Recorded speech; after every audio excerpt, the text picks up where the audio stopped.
Hey everyone, it's time for the week 22 Bible readings overview.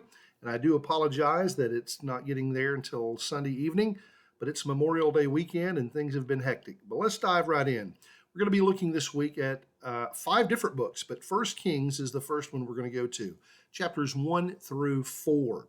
And we're going to read about the struggle that is within David's house, the struggle for power. I told you in a previous session that David's polygamy has long-lasting consequences, and we're going to see that come about yet again. David will intervene, and Solomon, his son, will be king, but there's all sorts of conflict there. In chapter 2, we'll read about the death of King David and the monarchy under King Solomon.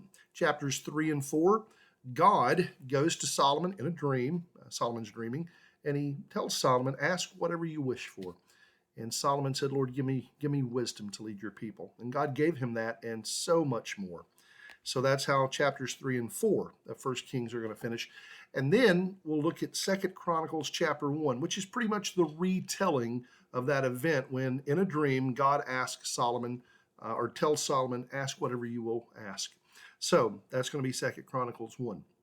Now I know that Proverbs is going to be at the end of our reading this week, but Proverbs 1 through 3. Now we're going to get into some of the writings of Solomon, and largely his wisdom is put on display. God gave him this great wisdom, and he does act on it. And he's written some of it down. So we're going to see that in Proverbs.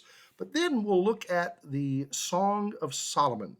Some call it the Song of Songs, but we'll read all 8 chapters of this. And it's a back and forth between a bride and his groom. And I'll just tell you, it is about marital intimacy. Yes, in a physical sense.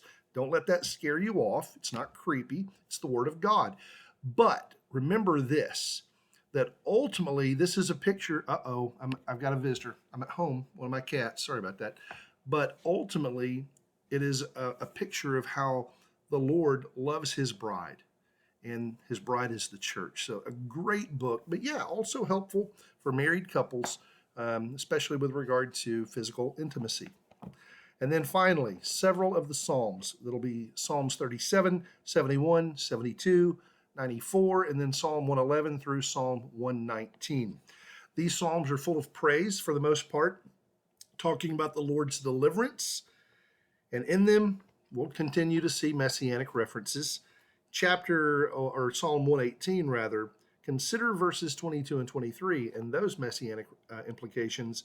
And then in the longest chapter of the Bible, Psalm 119, you'll get to go through the Hebrew alphabet, and I'll just get you started. You go Aleph, Bet, Gimel, Dalet, and so on. But each section will be a Hebrew letter, and you don't have to worry about that. You're reading it in the English translation, but that's why it's so long. Very long chapter. I hope this week is edifying. I hope that you will behold God in his word and respond to him faithfully in right worship and adoration. Oh, he has given us his word, and it is good. Until next week, Lord willing, I'll see you then.